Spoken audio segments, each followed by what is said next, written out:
Wahyu 20. Kerajaan 1000 tahun.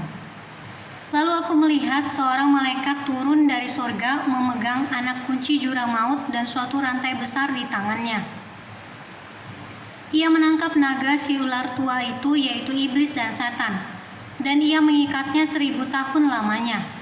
Lalu melemparkannya ke dalam jurang maut dan menutup jurang maut itu dan memeteraikannya di atasnya, supaya ia jangan lagi menyesatkan bangsa-bangsa sebelum berakhir masa 1000 tahun itu.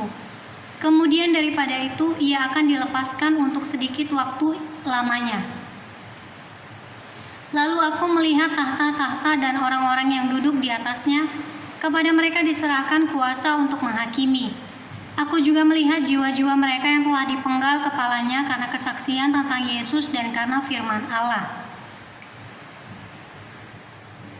yang tidak menyembah binatang itu dan patungnya, dan yang tidak juga menerima tandanya pada dahi dan tangan mereka. Dan mereka hidup kembali dan memerintah sebagai raja bersama-sama dengan Kristus untuk masa 1000 tahun. Tetapi orang-orang mati yang lain tidak bangkit sebelum berakhir masa yang 1000 tahun itu. Inilah kebangkitan pertama. Berbahagia dan kuduslah ia yang mendapat bagian dalam kebangkitan pertama itu. Kematian yang kedua tidak berkuasa lagi atas mereka, tetapi mereka akan menjadi imam-imam Allah dan Kristus, dan mereka akan memerintah sebagai raja bersama-sama dengan Dia 1000 tahun lamanya.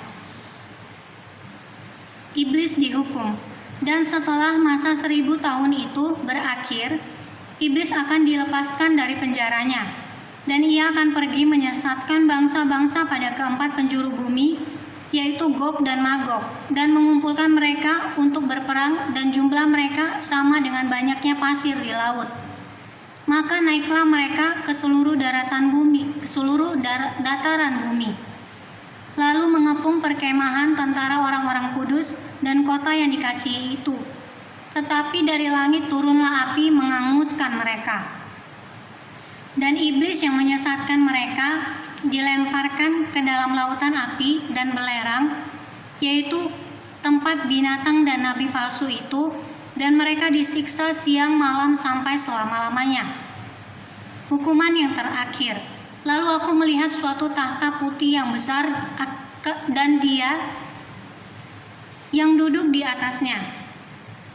Dari hadapannya lenyaplah bumi dan langit dan tidak ditemukan lagi tempatnya. Dan aku melihat orang-orang mati besar dan kecil berdiri di depan tahta itu. Lalu dibuka semua kitab, dan dibuka juga sebuah kitab lain, yaitu kitab kehidupan.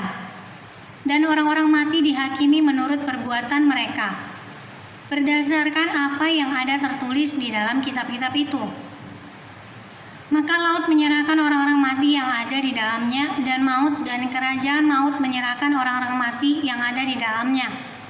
Dan mereka dihakimi masing-masing menurut perbuatannya.